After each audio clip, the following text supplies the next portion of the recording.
comme on dit. Alors, bonsoir à tout le monde. Alors, je suis tellement heureuse de vous voir, ou de ne pas vous voir, mais vous êtes très nombreux. Et c'est notre dernière formation en ligne. Dans quelques semaines, on se voit déjà à Gdańsk en présentiel, où nous allons aussi l'honneur d'avoir la formation en présentiel avec notre invitée d'aujourd'hui, Virginie Little, qui va nous introduire aujourd'hui un sujet qui nous est très cher au cœur, c'est-à-dire l'écologie.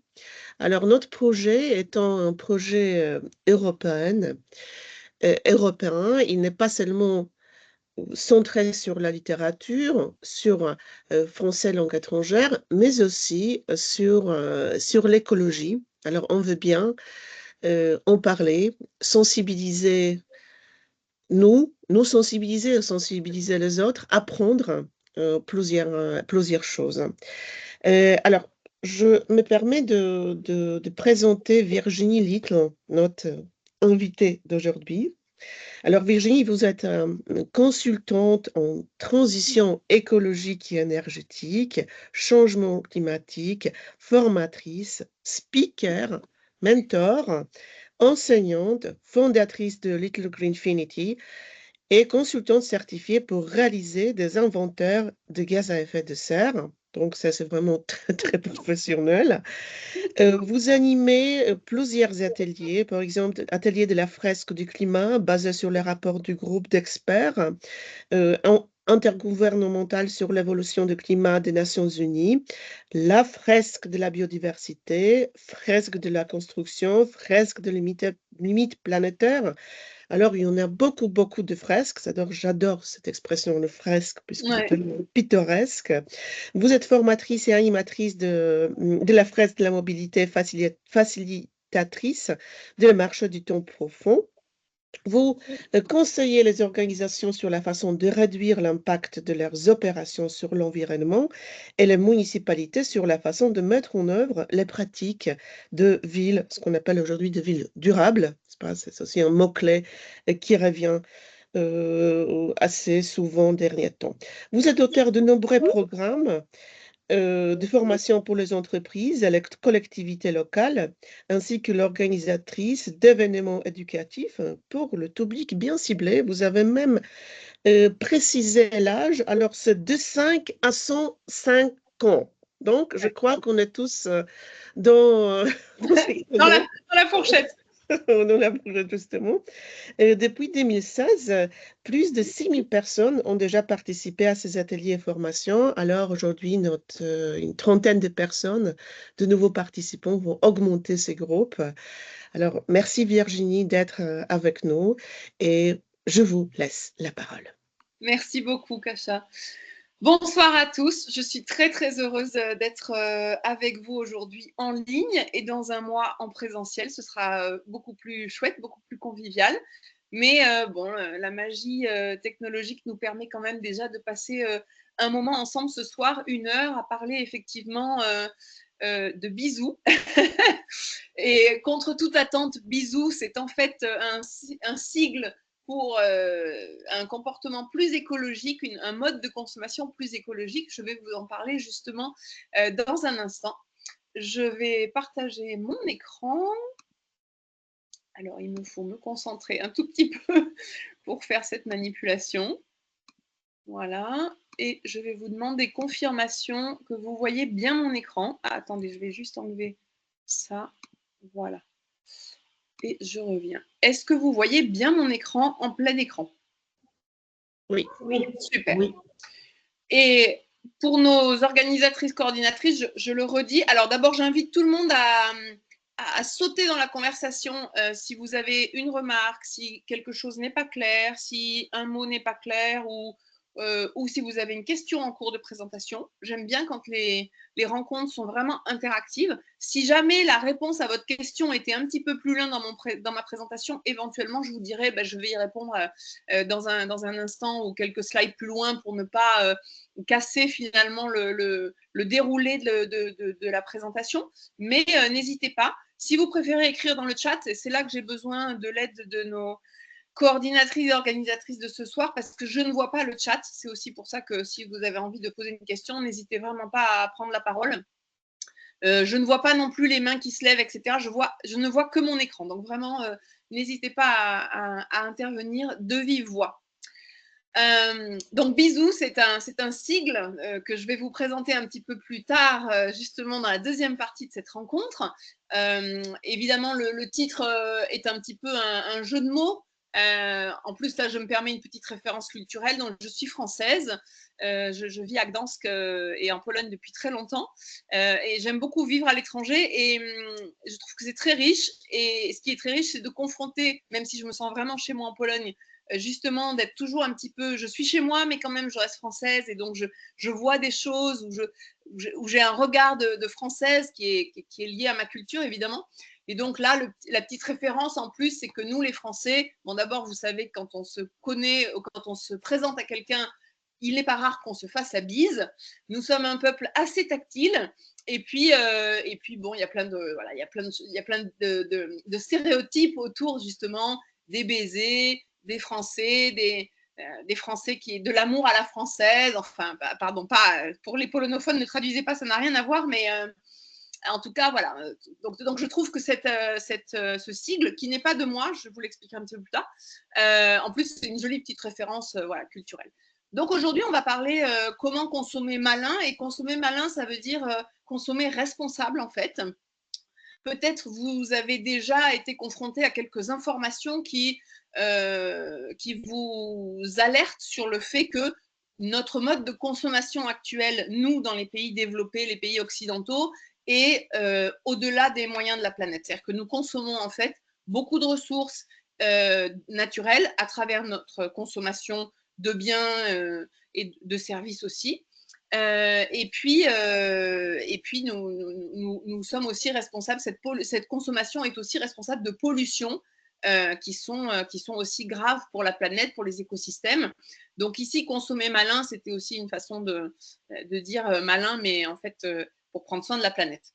Donc on va aussi parler de changement, c'est pour ça que la photo de cette page de présentation, page de titre, parle de changement, mais au sens positif. C'est-à-dire que je pense vraiment que c'est une chance pour nous, et évidemment pour la planète et les écosystèmes.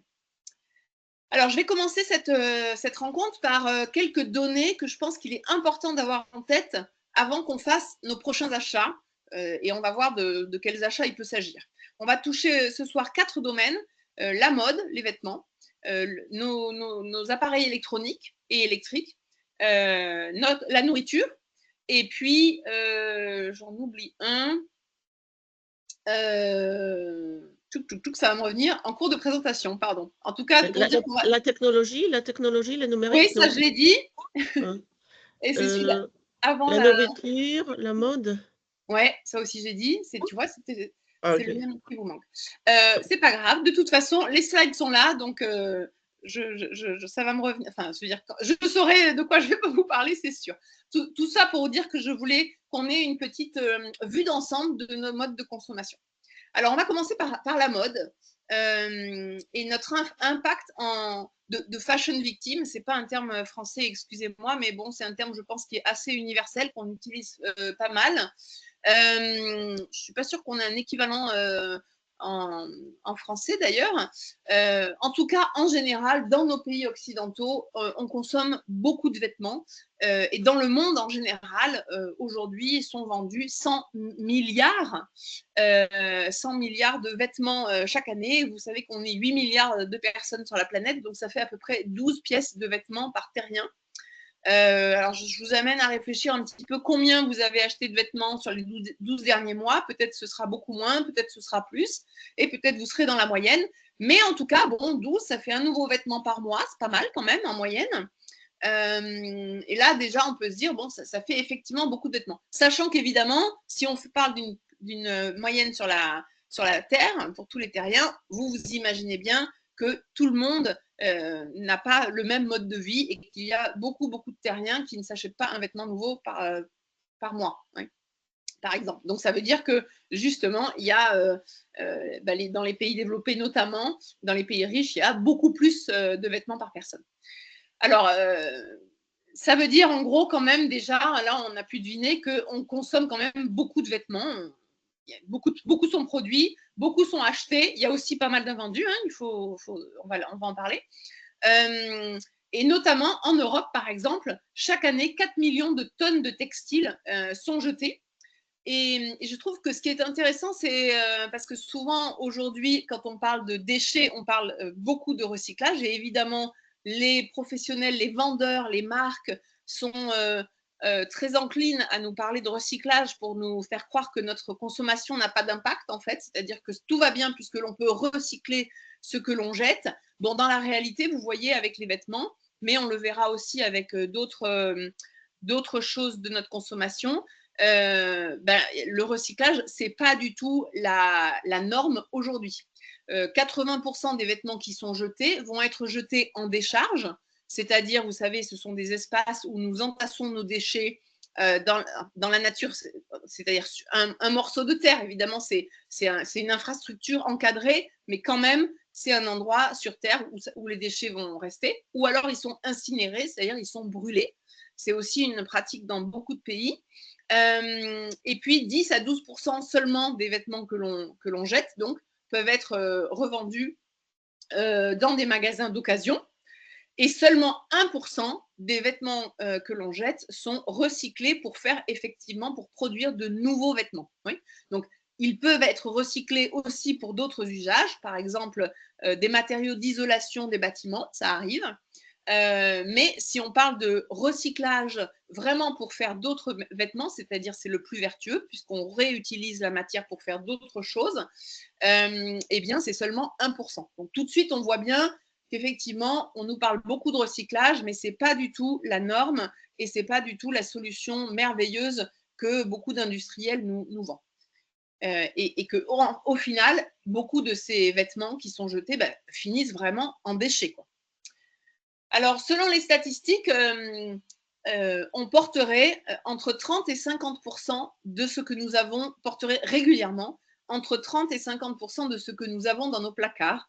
Je vous invite ce soir, ce week-end peut-être, à regarder ce que vous avez dans vos placards, la quantité de vêtements que vous avez dans vos placards et à regarder ce que vous portez réellement régulièrement. Alors évidemment, on a toujours des vêtements plutôt d'occasion, enfin d'occasion dans le sens élégant, pour des occasions spéciales, je veux dire, donc pour un mariage, pour une cérémonie, etc., un bal, voilà, donc ça c'est bien normal qu'on ne les mette pas très souvent, mais on a aussi des vêtements que l'on ne porte plus parce qu'ils sont trop petits, parce qu'ils sont trop grands, parce que on les aime plus, parce que en fin de compte on en a tellement aussi qu'on fait pas tellement attention, et finalement vous verrez que effectivement on porte entre 30 et 50% des vêtements qu'on a dans notre placard.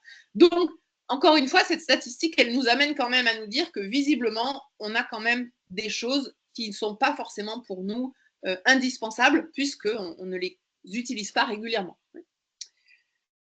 Il faut se rendre compte que la mode, et d'ailleurs ce sera l'objet de notre rencontre au mois de mai en présentiel, on va se concentrer vraiment sur l'industrie textile et l'industrie de la mode. Donc je développerai beaucoup plus ce que je vous dis ce soir, mais là je voulais quand même vous donner quelques données qui sont quand même importantes par rapport à ce secteur qui est extrêmement polluant et qui a aussi des impacts sociaux. L'industrie textile est extrêmement polluante. Souvent, les textiles, les vêtements et les tissus sont fabriqués dans des pays, beaucoup en Asie, ou en tout cas dans des pays où les normes et les lois environnementales, sinon, si elles existent, ne sont pas forcément mises en place, où il y a peu de contrôle de la part des autorités envers les industriels. Et donc, il y a beaucoup de pollution qui est liée à la production des vêtements, et notamment la pollution de l'eau, parce que les tissus, par exemple, sont teintés. Oui, nos tissus sont teintés, et les teintures peuvent renfermer avoir des métaux lourds, par exemple, ou des produits chimiques. Et dans ces pays, souvent, il n'y a pas de traitement des eaux, donc les eaux à la sortie des usines sont rejetées dans l'environnement tel quel. Et l'industrie textile, il est estimé qu'elle est responsable de 20% de la pollution des eaux, c'est-à-dire surtout dans l'ensemble des eaux polluées, oui, l'industrie textile représenterait 20% de cette pollution. C'est beaucoup, 20% pour un seul secteur. En outre, avec ces produits chimiques, c'est un impact sur l'environnement dans les eaux, etc. Donc évidemment, après, ce sont les eaux qui sont polluées, donc ça a un impact sur les écosystèmes. Et quand on rejette des eaux, ça finit, à la fin, ça finit dans les océans. Hein. C'est-à-dire que, vous savez ce qu'on dit, les petites rivières font les fleuves et les fleuves finissent dans les océans. Donc toute cette pollution, en fait, elle devient mondiale finalement. Hein. Évidemment, on parle de production, comme je l'ai dit, qui sont souvent dans des pays lointains, en Asie mineure ou au Moyen-Orient, mais finalement, c'est quand même global, ça devient une pollution globale. Et ces produits chimiques posent aussi problème aux travailleurs qui souvent manipulent les vêtements, les produits chimiques, les teintures, etc., sans aucune protection, ni masque pour se protéger les voies respiratoires, ni de gants, par exemple, pour se protéger les mains. Et donc, il y a pas mal aussi d'impact sur les travailleurs. On va en parler aussi un petit peu. Ici, cette image, elle est extraite d'un film documentaire qui s'appelle The True Cost. Ce film documentaire est dédié justement à l'industrie de la fast fashion et il est disponible gratuitement sur YouTube. Si vous êtes intéressé, vous pouvez aller voir. Un autre aspect de l'industrie de la mode et du textile, c'est justement, je l'ai un petit peu abordé là avec la sécurité des salariés, des travailleurs, c'est les aspects sociaux. On estime que 60 millions de personnes travaillent dans l'industrie du textile et de la mode dans le monde. 60% de ces travailleurs ont moins de 18 ans. Donc, encore une fois, comme ces industries sont installées dans des pays où souvent le droit du travail est bien moins disant qu'en Europe, est bien moins favorable aux travailleurs qu'en Europe, et qu'il n'y a pas forcément les contrôles qui vont avec, eh bien, effectivement, il y a parfois du travail forcé, c'est-à-dire des esclaves. L'entreprise Shein, que vous connaissez peut-être, qui est une entreprise chinoise qui vend surtout en ligne, mais qui a parfois des pop-up stores, qui est un mastodonte de l'industrie vestimentaire, et pointé du doigt pour pour exploiter des esclaves, c'est-à-dire des gens qui font travailler sans salaire, hein, des Ouïghours en Chine, par exemple. Oui. Et puis, quand on ne parle pas d'esclavage, ça peut être des mineurs, donc qui n'ont pas la chance, par exemple, de faire des études, d'aller à l'école, etc. Et puis, les conditions sont très difficiles. Voilà, donc ça, c'est déjà pour vous brosser un petit tableau quand même, à la fois sur les impacts environnementaux et les impacts sociaux de notre consommation de vêtements. Et bien sûr, ce sont les producteurs qui sont responsables de ça, mais vous savez, on est quand même dans une relation, les producteurs produisent ce qu'ils pensent vendre, et quand nous achetons, nous sommes un peu complices finalement de cette production. Alors, le deuxième aspect qu'on va voir ce soir, c'est un autre domaine dont je pense qu'on est tous bien connectés. Hein, ce sont justement nos appareils électroniques. L'année dernière, à Gdansk, si certains d'entre vous étaient à la rencontre en présentiel l'année dernière à Gdansk, on s'est concentré sur l'impact de notre consommation de numérique. Et on va voir effectivement, je vais rappeler ici quelques chiffres aussi importants pour se rendre compte que finalement, ce n'est pas neutre quand on achète un téléphone portable ou un ordinateur. Ce n'est pas neutre non plus pour l'environnement.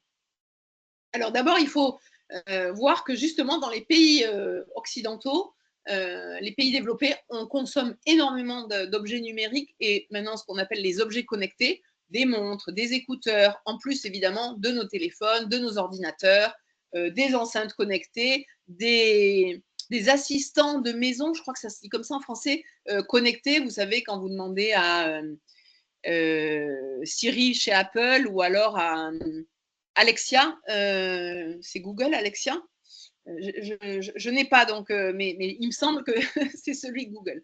Enfin, vous voyez ce que je veux dire, vous pouvez lui demander tout et n'importe quoi, quel temps il fait, à quelle date est né tel auteur, etc. Et ils vont vous répondre. Voilà, donc on a de plus en plus comme ça d'appareils connectés, et évidemment ces appareils connectés, bon, d'abord ils sont connectés, ils utilisent de l'énergie pour fonctionner, et puis de l'Internet, donc des ondes qui circulent comme ça partout dans nos intérieurs et à l'extérieur aussi.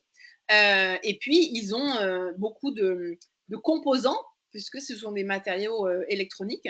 Et tout ça, voilà, ce n'est pas neutre. Alors, si on reste sur le téléphone portable, qui est un équipement, je pense qu'on a tous ici. Ici, j'ai les statistiques pour les Polonais, mais on peut voir aussi pour les Français. Donc, 55% des Polonais changent de téléphone au maximum tous les 2 ans. Tous les 2 ans. Au maximum. Donc, c'est tous les 2 ans ou plus fréquemment. Et puis, les Français, eux, ils gardent leur téléphone en moyenne 30 mois. Mais dans tous les cas, 90% des téléphones fonctionnent encore lorsque nous les remplaçons. Et je pense qu'effectivement, ça nous est tous arrivé de remplacer un téléphone bien avant qu'il ne fonctionne plus. Et quand je dis fonctionne plus, c'est pas que l'écran est cassé, parce que ça peut se réparer. C'est vraiment qu'il fonctionne plus, quoi, qu'on peut plus l'utiliser. Voilà. Alors évidemment, là, il y a aussi une responsabilité des producteurs et des opérateurs qui travaillent étroitement avec les producteurs, qui nous encouragent énormément. On reçoit très régulièrement des publicités pour nous encourager à changer notre téléphone portable en nous promettant le dernier modèle, etc. Donc là, c'est sûr qu'il y a une énorme responsabilité des opérateurs et des producteurs. Mais c'est aussi quand même notre décision de changer à un moment donné d'un appareil alors qu'il fonctionne encore. Pourquoi c'est un problème de consommer autant ces appareils électroniques? Il faut être conscient, encore une fois, que le recyclage, ce n'est pas du tout la norme et ce n'est pas la solution miracle que beaucoup nous promeut. Notamment, 20% des appareils électroniques sont réellement recyclés. Et une des raisons, c'est que d'abord, les composants sont mélangés. D'abord, dans nos équipements, vous voyez, notre téléphone, notre ordinateur, il y a beaucoup de plastique. Et ce plastique-là n'est pas recyclable. Et puis après, il y a beaucoup de composants en toute petite quantité qui rend le recyclage difficile ou coûteux. Et aujourd'hui, comme en plus, il n'y a pas d'amende ou de coût pour les déchets, eh bien, le producteur n'a pas du tout intérêt à investir effectivement dans la filière de recyclage si c'est plus coûteux que d'extraire les matériaux. Les pays occidentaux envoient encore beaucoup leurs déchets électroniques dans les pays en voie de développement et notamment, qui eux n'ont pas, évidemment, ils n'ont pas plus d'infrastructures de recyclage que nous, c'est juste qu'on s'en débarrasse de cette façon-là. Et ici, vous avez des images d'un film qui s'appelle Welcome to Sodom. C'est un film qui existe en anglais et qui montre la plus grande décharge d'objets électroniques, d'équipements électroniques au monde, qui est à Ghana, au Ghana, à Agboglobushi. Excusez-moi, c'est une ville difficile à dire pour moi, où il y a 4000 personnes qui vivent et travaillent sur la décharge. Et là, ce qu'on voit en fait, c'est que ce qui est pour nous un déchet est quand même d'une certaine façon une ressource pour les personnes qui essayent de faire quelque chose avec ces équipements. Et donc, par exemple, ils brûlent les câbles pour récupérer le cuivre. Vous voyez, le problème, comme vous pouvez le deviner sur cette image, c'est qu'en fait, en brûlant le câble, c'est du plastique le câble. C'est extrêmement nocif de respirer du plastique qui brûle. Donc, évidemment, c'est très toxique, encore une fois, pour les personnes qui essayent de récupérer, de faire quelque chose avec ce matériel. Voilà. Donc ça, c'est un vrai problème, encore une fois, le manque de recyclage et le manque d'infrastructures, mais aussi de lois qui imposent le recyclage plutôt que de produire à partir de matériaux neufs.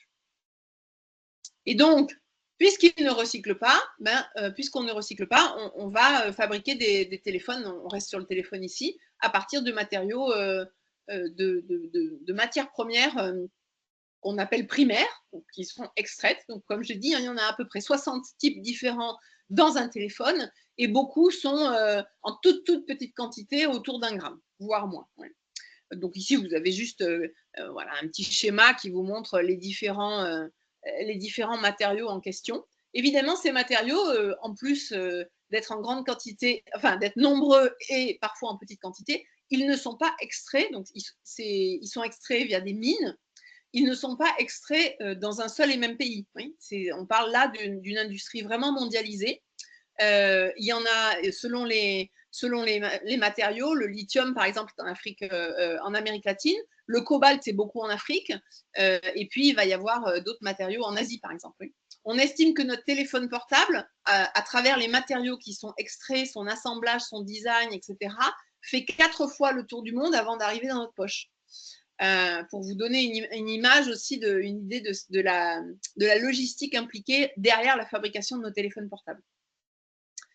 Et là, c'est ce qu'on voit, c'est une image d'une mine à ciel ouvert. Alors là, encore, c'est une mine avec des machines.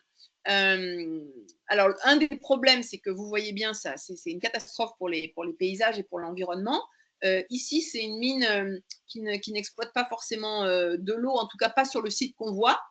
Sans doute que la roche extraite va ensuite être lavée, filtrée avec de l'eau, etc. Et en général, les eaux, ça provoque aussi de la pollution de l'eau.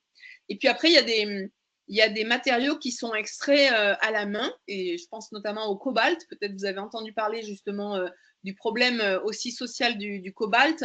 Le cobalt est extrait par exemple en Afrique, en République démocratique du Congo, où il y a aussi des enfants qui travaillent dans les mines, dans des conditions vraiment très difficiles, et des très jeunes enfants, à partir de 6 ans. Donc là aussi, ça pose le problème de ces enfants qui travaillent ne sont pas scolarisés, donc ils n'ont pas non plus un espoir d'avenir meilleur. Et ils ne gagnent pas grand-chose, évidemment. Voilà, donc encore une fois, là, le lien avec l'environnement et puis les aspects sociaux. Le troisième domaine dont je voudrais vous parler aujourd'hui, c'est le plastique. C'est celui que j'avais oublié dans mon introduction. Alors, le plastique, c'est pas fantastique. Je pense que vous êtes trop jeune pour comprendre la référence. Il y avait une chanson dans les années 80, fin des années 80, je pense, en France, d'un groupe qui s'appelait Elmer Full Beat, qui disait « Le plastique, c'est fantastique ». Voilà, donc chez les Français qui ont connu cette époque, ça reste parce que c'était une chanson très rigolote. Je vous invite à la chercher sur Internet. C'était un groupe complètement décalé, mais malheureusement, ce n'est pas une vérité. Le plastique n'est pas du tout fantastique. Et maintenant, là, dans la pièce où vous êtes, je vous encourage à regarder autour de vous. Et vous allez sans doute vous apercevoir qu'il y a énormément de plastique. Les meubles que vous avez autour de vous, votre ordinateur contient du plastique, pas mal même. Votre téléphone portable, je l'ai dit. Peut-être une bouteille d'eau que vous avez avec vous, si ce n'est pas une gourde, ou peut-être une gourde d'ailleurs qui peut être aussi en plastique. Les vêtements qu'on porte même, d'ailleurs, le polyester, c'est du plastique. Voilà, donc nos stylos, les meubles, j'ai dit, il y a énormément nos fenêtres, les cadres de nos fenêtres, par exemple, etc., etc. Il y a énormément de plastique et on va voir aussi que c'est un problème. Ici, vous avez une image d'une plage. C'est une image extraite d'une campagne de National Geographic qui s'appelle « Le plastique en 10 chiffres ». Je transmettrai ma présentation aux organisateurs, donc si vous voulez aller voir la campagne, c'est vraiment, elle est très chouette. Enfin, elle est très chouette. C'est pas très gai, mais c'est des images intéressantes. Il y a une autre image plus loin dans ma présentation. Et là, on peut se dire, oui, mais ça, c'est une plage, probablement en Asie, c'est loin. Bon, la vérité, c'est que, en fait, nos plages en Europe, souvent, sont nettoyées. Pour ceux qui sont en Pologne, hein, dans la Trivile, à Gdansk, Denia, nos plages sont nettoyées tous les jours. J'ai vécu au Portugal il y a quelques années, les plages étaient nettoyées tous les matins ou tous les soirs, ça dépend.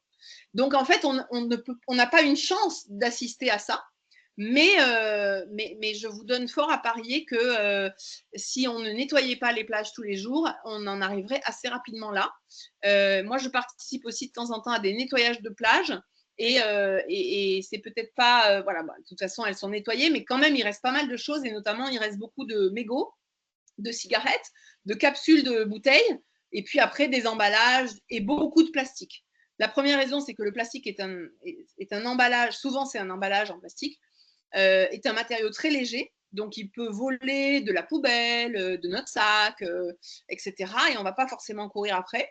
Et puis, c'est un matériau aussi qui est, bien qu'il soit utilisé souvent pour être à usage unique, c'est-à-dire pour être utilisé pendant quelques minutes, il est en fait extrêmement solide et il dure très longtemps.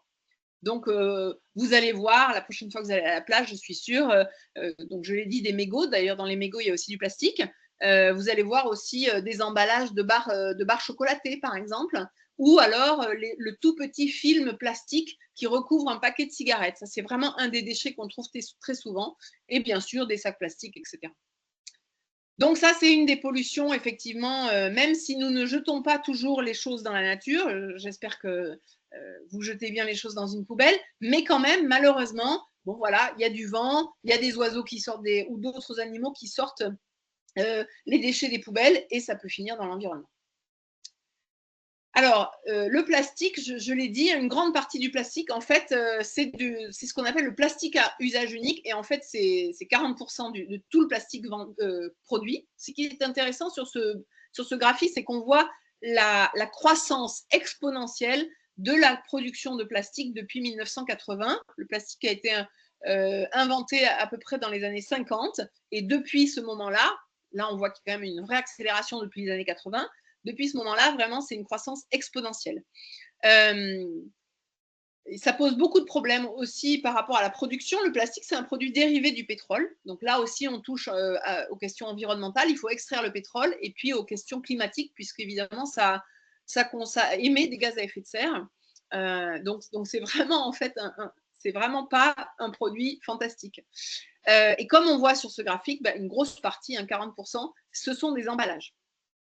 Donc, c'est aussi à usage unique, puisque les emballages, par définition, ils sont créés pour durer très peu de temps. Et par exemple, on achète une barre chocolatée, on mange la barre chocolatée et puis on jette l'emballage. On ne le réutilise pas. On achète une bouteille d'eau minérale en plastique. Éventuellement, certaines personnes utilisent la bouteille une deuxième ou une troisième fois, mais enfin, en général, d'abord, je ne vous le conseille pas parce qu'elles ne sont pas prévues pour ça, donc c'est pas sain. Mais de toute façon, c'est un emballage à usage unique. Tous les emballages d'un paquet de riz, d'un paquet de pâtes, etc., même chose. Et puis, les petits sacs qu'on reçoit dans les commerces aussi. Et donc, ça, c'est un vrai problème. Ici, j'ai un graphique qui est en anglais. Je vais vous l'expliquer rapidement. C'est un graphique qui a été réalisé par la Fondation MacArthur, qui est la meilleure fondation quand il s'agit de l'économie circulaire. Et en fait, ce que nous montre ce graphique, c'est justement ce que deviennent les emballages. Donc, ce graphique se concentre sur le plastique des emballages, sur les emballages en plastique. Donc, le plastique utilisé pour les emballages. Donc, c'est à peu près dans le monde 78 millions de tonnes par année. Et en fait, qu'est-ce qu'on voit? On voit que 14%, donc quand on se déplace vers la droite, le bleu clair, c'est les flèches, voilà, 14% est incinéré, donc brûlé, hein, donc les déchets sont brûlés. 40% finissent dans des décharges. Et puis, la flèche qui va vers le bas, c'est 32% qui sont des fuites du système et qui finissent donc dans l'environnement. 32%. Vous vous rendez compte? Un emballage sur 3, hein, ou 1 kilo d'emballage sur 3 finit dans l'environnement. Et en fait, j'espère qu'après cette rencontre d'aujourd'hui, vous ne regarderez plus, vous ne vous promènerez plus de la même façon et vous aurez une petite déformation qui vous aidera à prendre conscience. Mais si vous regardez bien nos trottoirs, nos villes, etc., mais vous allez voir qu'il y a pas mal, ça dépend où on habite, mais pas mal de déchets qui peuvent arriver effectivement dans l'environnement. Et en général, c'est du plastique. Et comme je l'ai dit, la raison, c'est il y en a énormément. Et 2, c'est un matériau léger.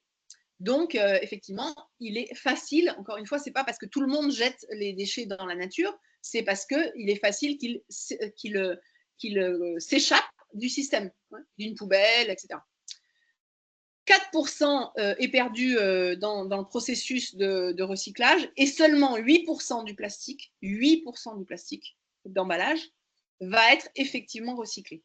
Donc, encore une fois, vous voyez bien, par exemple, tous les producteurs d'alimentation, parce que c'est souvent les producteurs plutôt d'alimentation, ce n'est pas les producteurs de plastique directement qui nous parlent de recyclage, nous expliquent que tout va bien, on peut continuer à consommer des bouteilles d'eau en plastique, des yaourts en plastique, etc.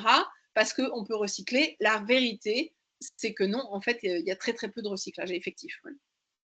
Pour X raisons, Alors, il y a les fuites de systèmes, etc., mais il y a surtout que les emballages teintés ne sont pas recyclables, et puis le plastique, surtout, est un matériau qui n'est pas, qui perd de ses propriétés avec le recyclage. Donc, dans le meilleur des cas, en général, ce sont les bouteilles en plastique qui peuvent être recyclées une fois, et après ça, elles perdent de leur solidité, et donc le plastique ne peut plus être recyclé, ne peut plus être réutilisé, et là, il sera donc, dans le meilleur des cas, incinéré ou mis en décharge. Enfin, je dis meilleur des cas, évidemment, c'est une sorte d'image, mais au moins, il ne finit pas dans l'environnement.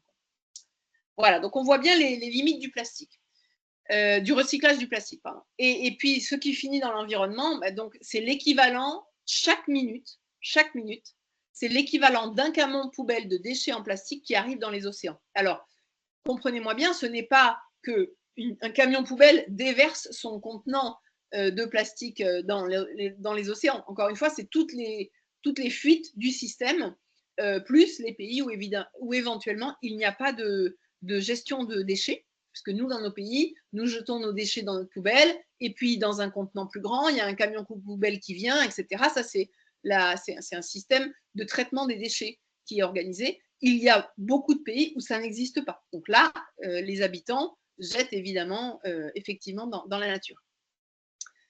À ce rythme-là, les scientifiques nous alertent en disant que si nous ne changeons rien par rapport à la consommation de plastique et donc fatalement aux déchets qui finissent dans l'environnement et donc dans les océans, en 2050, il y aura plus de plastique que de poissons dans les océans.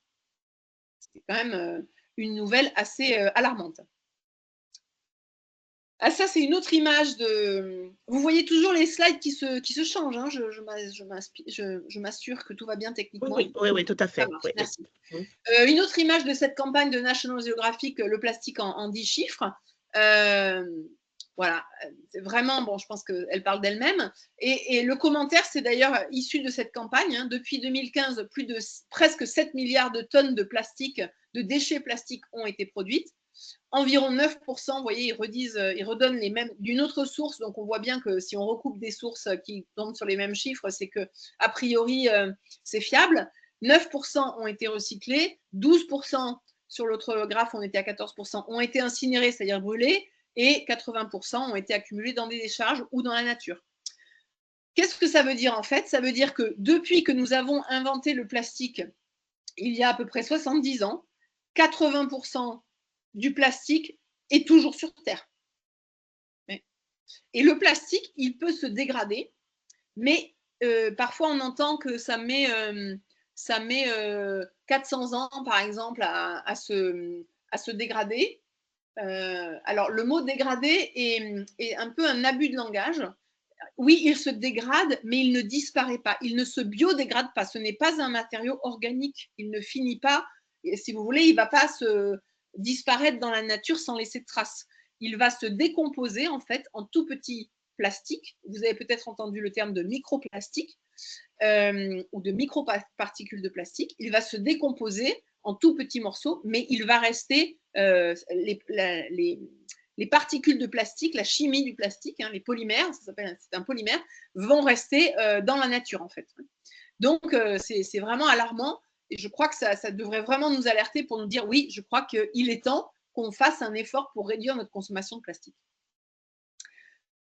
Après ça, on va finir ce petit tour d'horizon de notre consommation en général avec le gaspillage alimentaire. Alors c'est un autre sujet de consommation, ce ne sont pas des biens qu'on accumule, mais quand même, il y a aussi un effort à faire sur la nourriture que l'on achète dans le monde, en moyenne, à l'échelle du monde, 30% de la nourriture produite est gaspillée. 30% de la nourriture produite est gaspillée. Je vais vous donner une image. Vous allez faire vos courses, et vous imaginez que vous êtes voilà, à l'échelle du monde.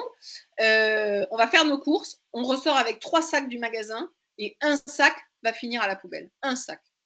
3 kilos de pommes, 1 kilo de pommes est gaspillé. C'est alarmant. Et ce qui est le plus affolant, c'est que les statistiques montrent que dans la plupart des pays, mais surtout les pays occidentaux, c'est le plus gros du gaspillage alimentaire se passe à la maison. Ce sont nous, les consommateurs, qui gaspillons le plus. Et une des raisons, en fait, beaucoup de gens sont dans le déni par rapport à ces statistiques, parce qu'on ne se rend pas compte, en fait. Évidemment, personne n'a envie de jeter de la nourriture. Si ça vous arrive, vous ne le faites pas de bon gré. Vous n'allez pas au magasin et en revenant, vous jetez votre nourriture, vos achats dans la poubelle, bien sûr. Personne n'a envie de jeter, mais nous, on ne s'en rend pas compte parce que nous jetons de petites quantités, avec un décalage, bien sûr, parce qu'on a laissé une date dépassée, on a laissé un produit se périmer, etc. Et c'est pour ça qu'on ne s'en rend pas compte. Et souvent, les gens disent non, c'est pas vrai, c'est dans les magasins, etc. Mais il faut se rendre compte que pour les magasins, pour les restaurants, le gaspillage est un coût. Ce qu'ils doivent jeter, c'est un coût économique. C'est un manque à gagner. Donc, évidemment, ils font très attention. Alors, il y a du gaspillage dans les magasins quand même, hein, mais en proportion, c'est beaucoup moins que chez nous, enfin, à l'échelle, encore une fois, du monde. Donc, c'est vraiment une préoccupation. Et dans nos pays occidentaux, il y a des pays, par exemple les États-Unis, c'est jusqu'à 50% de la nourriture produite est gaspillée, pour différentes raisons. Encore une fois, peut-être on aura l'occasion un jour de faire une rencontre sur le gaspillage alimentaire, parce que c'est un sujet passionnant et encore une fois, où je sens bien que souvent les consommateurs sont eux-mêmes victimes du problème, parce que, comme je l'ai dit, personne ne veut gaspiller, ne veut jeter. Et en plus, pour nous aussi, c'est un coût, bien sûr, mais on ne s'en rend pas forcément compte. Alors, qu'est-ce qu'il y a derrière le gaspillage alimentaire? D'abord, il y a un énorme gaspillage de toutes les ressources qui ont été utilisées pour produire l'alimentation qui a été produite. Et vous savez peut-être, on parle souvent du nombre de litres d'eau qu'on utilise en prenant une douche ou un bain, etc. Mais en fait, le plus gros de notre consommation d'eau, c'est dans notre nourriture. L'agriculture utilise 75% de l'eau douce que nous consommons en tout, oui, dans toute notre consommation d'eau en tant qu'humanité. 75% de cette eau douce est utilisée par l'agriculture, parce qu'il faut irriguer les cultures, faire boire les animaux quand on parle d'animaux qui vont finir en steak, par exemple. Voilà. Donc, quand on gaspille 30% de notre production, on a gaspillé 25% de l'eau qui est en fait utilisée pour produire une nourriture qui va finir à la poubelle. Et l'eau douce, vous savez peut-être, est une ressource en fait rare sur notre planète. Notre planète, vous savez, est une planète d'eau. 72% de notre surface, ce sont des océans. Mais les océans, c'est de l'eau salée. Et en fait, l'eau douce, c'est 4% de l'eau présente sur notre planète. 4%. Donc, il faut vraiment qu'on prenne soin de cette ressource en ne la gaspillant pas et aussi en ne la polluant pas, évidemment. Donc, c'est très important qu'on soit bien conscient de ça. Et aussi, dans le choix de notre alimentation, après, celle que nous ne gaspillons pas, c'est important d'essayer de consommer des produits qui ne sont pas trop gourmands en eau ou qui ne viennent pas de pays qui n'ont pas beaucoup d'eau, mais qui produisent ces biens, par exemple. Oui. Voilà, donc avec tout ça, avec ces 4 domaines que nous avons vus ce soir, vous aurez compris que notre consommation a un impact. Et ici, je ne veux pas nous faire culpabiliser. Le but, ce n'est pas qu'on finisse démoralisé à la fin de cette rencontre. D'ailleurs, dans un instant, nous allons plutôt parler des solutions, justement. Et j'espère que ça va vous redonner du baume au cœur. Mais en tout cas, ce qu'il faut bien comprendre, c'est que voilà, on nous parle beaucoup de recyclage. C'est l'intérêt des industriels, des marques, des producteurs de nous parler de recyclage parce que ça nous donne bonne conscience. Mais dans la réalité, quand un produit arrive à la phase de recyclage, quel qu'il soit, dans la plupart du cas, évidemment il y a des cas spécifiques, mais dans la plupart du temps, 90% de son impact a déjà eu lieu. Et la plupart du temps, c'est même à la production. Le gros de l'impact, c'est à la production. Parce que vous l'avez vu, il faut extraire des matériaux, il faut de l'eau, ces matériaux viennent de différents pays, voire différents continents, etc. Donc en fait, la production d'un bien est vraiment très, très impactante pour l'environnement, pour le climat. Et puis, on l'a vu aussi, il y a des pratiques sociales qui ont un impact aussi sur les travailleurs. Donc, qu'est-ce que l'on peut faire pour que ce ne soit pas comme ça? Parce qu'évidemment, on a envie de consommer, mais on a envie de consommer de façon responsable. Nous sommes tous colocataires de cette belle planète et c'est notre responsabilité à nous tous d'en prendre soin. on n'est pas là pour la dominer, et en plus, on a besoin d'une planète en bonne santé pour nous-mêmes être en bonne santé. On a besoin d'un air pur pour bien respirer et pas d'un air pollué. On a besoin d'une eau propre et saine pour pouvoir boire et vivre. Vous savez qu'on a besoin de 3 litres d'eau par jour, donc évidemment, ça fait beaucoup d'eau pour 8 milliards d'habitants.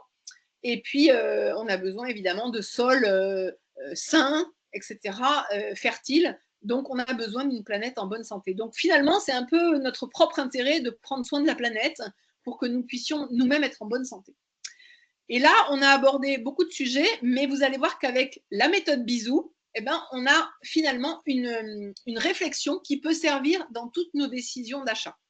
Alors, Bisou, c'est un acronyme, ou c'est un sigle, pardon, qui commence par, donc c'est B-I-S-O-U, qui commence par B, et je vois que j'ai sauté le B, mais je vais vous en parler quand même tout de suite. B comme besoin. Donc, quand on veut acheter quelque chose de nouveau, je vais rester là pour le moment, donc, quand on veut acheter quelque chose de nouveau, eh bien, la première question à se poser, c'est est-ce que j'en ai vraiment besoin? Et ça peut paraître très futile comme question, mais en fait, les marketeurs, les marques, les magasins ont très bien organisé la communication pour nous faire croire que oui, nous avons absolument besoin de ce nouveau téléphone, puisque nous en avons parlé, alors que le nôtre fonctionne très bien et qu'il n'a que 2 ans, par exemple, de ce t-shirt, de cette veste ou de cette barre chocolatée. Oh, puis en plus, il y a une promo, si j'en achète 5, elle est moins chère, donc je vais en acheter 5. Voilà, donc la question, c'est est-ce que j'en ai vraiment besoin? Et la deuxième, le I dans Bisou, c'est est-ce que j'en ai besoin immédiatement? Et ça, c'est vraiment très important parce que justement, on est victime des marketeurs, des marques, des magasins qui communiquent très bien et qui savent très bien nous donner envie d'acheter. C'est même un peu, ça peut être perçu parfois comme une récompense. On a bien travaillé, on a eu une bonne note, on a fait un beau projet, etc. Pour X raisons, on peut avoir envie de se récompenser et ça peut passer par un achat, par exemple, un achat plaisir. Alors là, la bonne technique, c'est de se dire, je vais attendre 24 ou 48 heures. Et si dans 48 heures, j'en ai toujours besoin, alors ça vaut la peine que je me pose la question de l'acheter. Mais il y a beaucoup d'achats d'impulsion. Quand vous allez au magasin, vous verrez que, par exemple, justement, j'en reviens souvent aux barres chocolatées, les barres chocolatées sont à la caisse. Parce que, justement, ça permet de ne pas trop réfléchir. Quand je suis à la caisse, je les vois. Oh, ça fait bien envie quand même. On aime tous ces sucreries. On l'attrape et c'est vite fait de la poser sur le tapis de la caisse, par exemple, ou de la scanner si on est à une caisse automatique. Alors que, évidemment, elles sont aussi disponibles ailleurs, mais du coup, on n'a pas beaucoup de temps pour remettre en question cet achat. Voilà, donc on a pas mal d'achats d'impulsion. Donc, se poser la question de est-ce que j'en ai besoin immédiatement, tout de suite, là maintenant, c'est pas mal. Donc, j'attends d'abord et puis je verrai après. Le S dans Bisou, c'est pour similaire. Est-ce que je n'ai pas quelque chose déjà de similaire à la maison? Donc, par exemple, si c'est un vêtement, est-ce que je n'ai pas un vêtement dans ce style, dans cette couleur, etc. Ou est-ce que je n'ai pas un autre moyen de l'acheter aussi? C'est ça de l'acquérir qui est intéressant, pour ne pas acheter neuf. Ouais. Donc, est-ce que je peux l'acheter d'occasion, le louer, l'emprunter, par exemple, le sauver, ouais, etc. Donc, voilà, se poser la question de est-ce que je n'ai pas quelque chose qui peut servir si je veux acheter un sac ou, oui, par exemple, est-ce que je n'ai pas un sac qui peut faire l'affaire déjà chez moi, ou est-ce que je n'ai pas un moyen de l'acquérir différemment, mais sans l'acheter neuf dans un magasin, enfin, neuf en tout cas. Le O dans Bisou, c'est origine. On a parlé des aspects environnementaux. Ici, c'est encore une photo du film, extraite du film The True Cost sur la fast fashion, l'industrie de la fast fashion.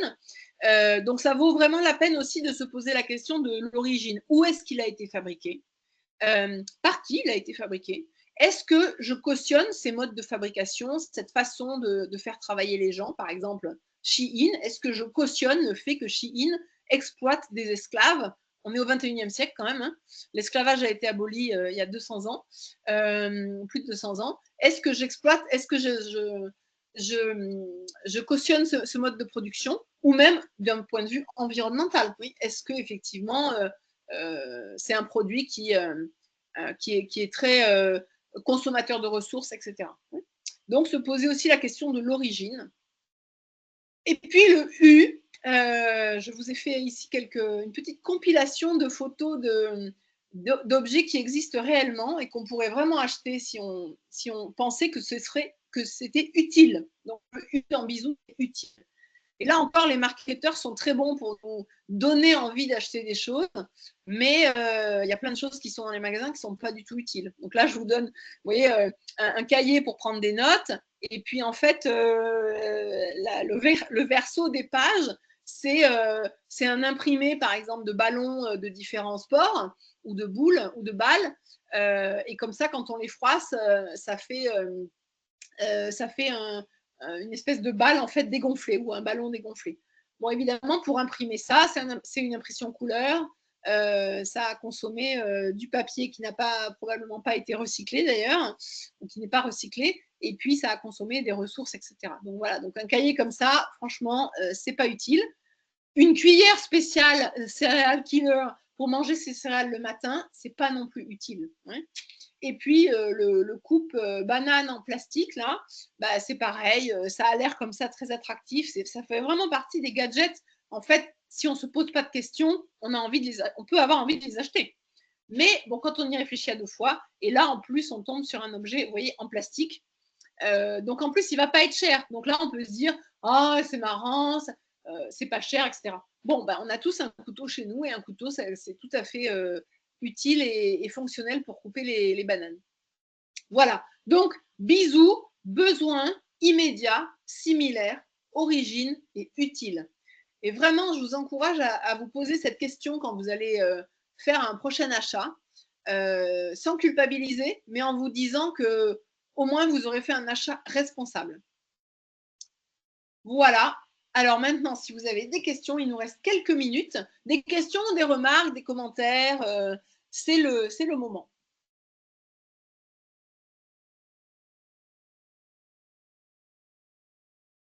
Une réflexion par rapport, je ne sais pas, à des achats ou des modes de marketing peut-être auxquels maintenant vous pensez, comment les marketeurs essayent de nous rendre attractifs des produits complètement inutiles ou nous faire acheter des choses plus souvent que nous en avons vraiment besoin.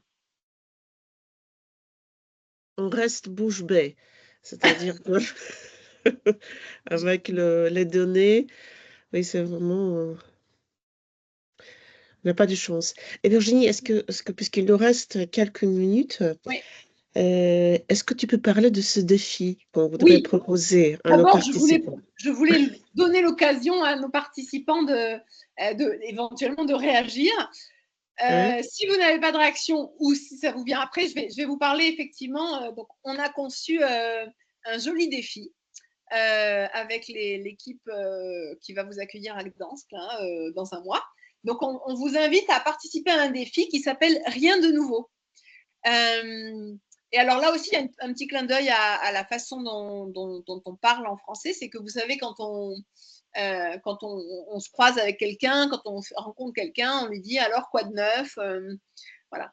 Ça aurait pu être d'ailleurs rien de neuf, le titre de ce défi. Alors rien de nouveau, ça veut dire quoi? Ça veut dire qu'on vous encourage entre maintenant et le 21 mai, quand vous allez venir à Gdansk, quand vous avez un achat à faire, à réfléchir justement à bisous et à ne pas acheter quelque chose de neuf dans un magasin, enfin je veux dire de neuf, voilà. Parce que comme on l'a vu, l'impact de la production d'un produit, en fait, c'est le plus gros de son impact. Donc, c'est très important d'essayer de faire durer ce que nous avons déjà ou ce qui est déjà sur le marché, ce qui est déjà produit le plus longtemps possible. Et alors là, il y a plein d'occasions. Je ne dis pas qu'il ne faut rien acheter. Je dis que vous avez plein d'alternatives. Vous pouvez acheter d'occasion. Bah, tenez, voilà, cette petite chemise là, vous voyez, je l'ai achetée dans un magasin d'occasion. J'achète tous mes vêtements dans un magasin d'occasion. Et je dois dire que pour moi, les vêtements, c'était la dernière barrière pour un mode de vie vraiment écologique. J'avais du mal. Je me disais que dans les magasins d'occasion, j'allais pas trouver forcément ma taille parce que je voulais, ça allait pas être des beaux vêtements, etc. Et en fait, il faut vraiment oser franchir la porte pour se rendre compte que, en fait, c'est une vue de l'esprit. Moi, à chaque fois que j'ai besoin d'un vêtement, j'y vais et je trouve toujours ce que je veux et dans ma taille. Donc c'est vraiment fantastique. Donc on peut acheter d'occasion, mais ça peut être un vélo, un appareil électronique, un appareil électrique, des livres, etc.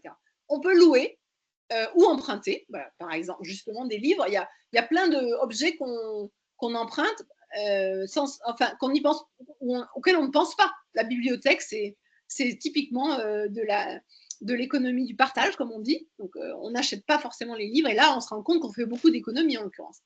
On peut louer, on peut faire soi-même ses vêtements, des meubles, des petits accessoires, une écharpe, voilà, si vous aimez tricoter, faire du crochet, faire de la couture, etc.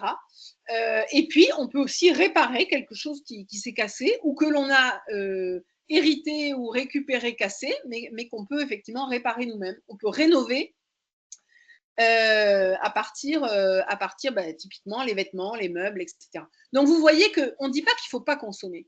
On dit juste qu'avec ce défi, on vous propose de réfléchir à une consommation plus responsable avec des alternatives qui peuvent être très fun, qui peuvent être aussi l'occasion de rencontrer des gens, faire des vides-greniers, aller acheter des choses dans des vides-greniers ou dans des brocantes, etc.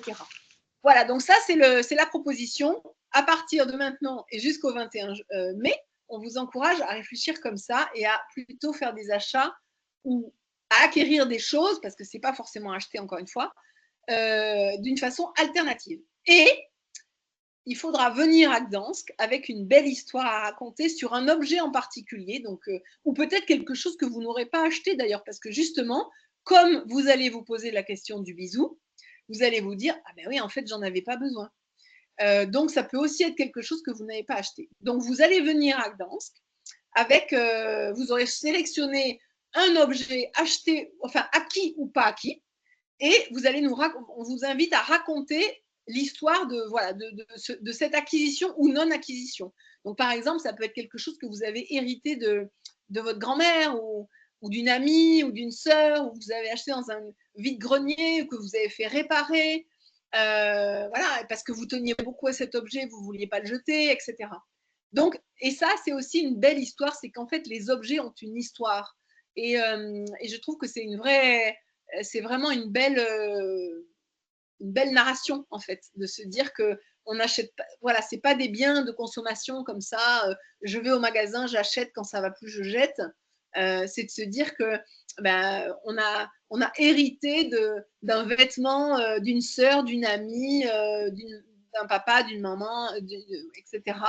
Ou que l'on a fait nous-mêmes, etc. Ou qu'on a fait réparer, qu'on a chiné, qu'on a cherché longtemps cet objet qu'on voulait. Par exemple, une lampe pour chez nous. Voilà, on ne voulait pas juste n'importe quelle lampe, aller dans un magasin, un supermarché de décoration, mais au contraire quelque chose qui avait du charme, etc. Voilà, donc entre aujourd'hui et le 21 mai, pensez à bisous, pensez au défi, rien de nouveau, rien de neuf, et dans ces quelques semaines, choisissez un objet que vous aurez acquis ou pas acquis, et donc il faut que vous racontiez en 10 lignes, hein, ça ne doit pas être long, votre histoire, l'histoire de cet objet que vous aurez sélectionné. Et c'est important parce que vous allez le partager à Gdansk, hein, donc il faut bien faire ses devoirs, parce que pendant notre rencontre à Gdansk, vous serez invité à partager l'histoire de cet objet. Alors, soit vous venez avec l'objet ou le non-objet que vous avez acheté, acquis, soit vous pouvez juste prendre une photo ou faire un dessin. Voilà. Donc, il faut aussi l'illustrer pour qu'on puisse voir ça. Et faire une petite affiche sur un document A4, une page A4 pour raconter justement cette histoire. Créativité, bienvenue, hein, vraiment n'hésitez pas à être créatif, c'est pour ça que je dis vous pouvez même dessiner, faire un extrait, une coupure de journal par exemple, de magazine, etc. Voilà. Katarzyna, est-ce que j'ai Merci. oublié quelque Oui, chose? merci Virginie. Alors, je voudrais juste poser une question, parce que d'après ce que j'ai compris, et je voudrais juste savoir si les autres ont bien compris la tâche. Nous avons l'intention de créer ce récit écologique ensemble, etc. C'est-à-dire après ce mois où il y en a combien? Il y a, je crois, 7 semaines qui nous restent. Oui. Vous, les participants et les participantes, vous allez réfléchir aussi à cette question écologique et avec vos histoires, vous allez à Gdańsk partager vos expériences, en parler, etc. Oui? Exactement. Alors, est-ce que vous avez des questions des autres pour Virginie, tout ce qui concerne ce qu'il vient de dire, ou aussi pour ce défi qu'on vous propose, rien de nouveau, ou rien de neuf? Moi, je voulais faire aussi. J'avais une question par Oui. rapport aux containers dans lesquels on pourrait recycler des habits. Est-ce que c'est bien de mettre ces habits dans les conteneurs? Parce que j'ai lu des choses après, des fois, qui pouvaient être parfois envoyés en Afrique. Et je me disais, bah, finalement, si j'ai un drap qui est tellement usé qu'il est troué maintenant, qu'est-ce que j'en fais? Est-ce qu'il vaut mieux me mettre dans ce conteneur-là? Est-ce qu'il vaut mieux pas? Etc. Voilà, donc c'était ça ma question. Oui, alors effectivement, quand on a des vêtements, soit qu'on sait pas, qui sont en bon état, qui sont encore portables, mais que nous, on ne veut plus, mais on ne sait pas à qui donner, etc. Ou alors qui sont tachés, qui sont abîmés, qui sont plus portables, le mieux, c'est effectivement de les jeter dans ces containers parce que ce sont en général des organisations qui ont une filière pour faire quelque chose de ces vêtements. Donc, c'est beaucoup mieux que de jeter à la poubelle.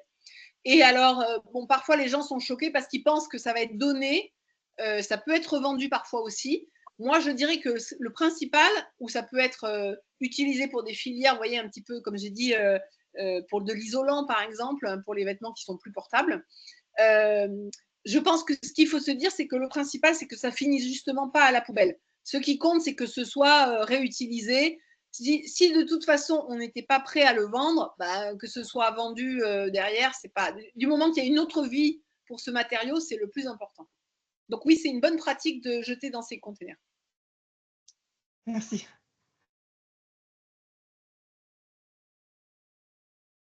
D'autres questions, d'autres remarques? Ok, alors on va maintenant beaucoup penser aux bisous Voilà. chaque jour. Ça va pas être facile, hein? Je te dis que c'est quand même. Il faut qu'on Je suis réfléchisse. très curieuse de savoir, vraiment d'avoir vos retours. Ce sera l'occasion d'en discuter à Gdansk quand on se verra. Je suis très curieuse d'avoir votre retour, justement. Est-ce que c'était difficile, facile? Ça va sans doute être un peu mélangé, évidemment. À ce propos, donc, quand on va se voir au mois de mai à Gdansk, on va se concentrer sur l'industrie de la mode. Je vous encourage à venir avec un vêtement d'occasion ou que vous avez depuis longtemps. Alors, vous êtes jeune, peut-être vous n'avez pas des vêtements depuis très très longtemps. Moi, j'ai des vêtements que j'ai depuis 20 ans, par exemple. Hein. Donc, si on achète de la bonne qualité, ben, on peut les porter très longtemps. Et ça, c'est aussi une super pratique, hein, évidemment. Ok, merci. D'autres questions, d'autres remarques? Donc, Virginie, on va te dire à bientôt. On Eh se bien, au voit 21 mai. 21 mai et les autres aussi. On est très impatients, impatientes de vous voir. Et merci encore une fois. Merci à vous et bisous. Bisous. Oui, tout à fait. Et bonne soirée. À Merci bientôt. beaucoup. Bonne soirée. Merci. Bonne soirée. Merci, bonne soirée. Merci beaucoup.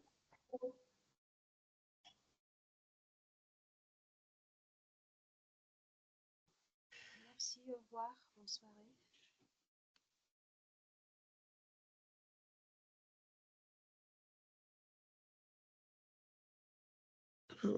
Bien, j'arrête. Oui, tu j'arrête. arrêtes.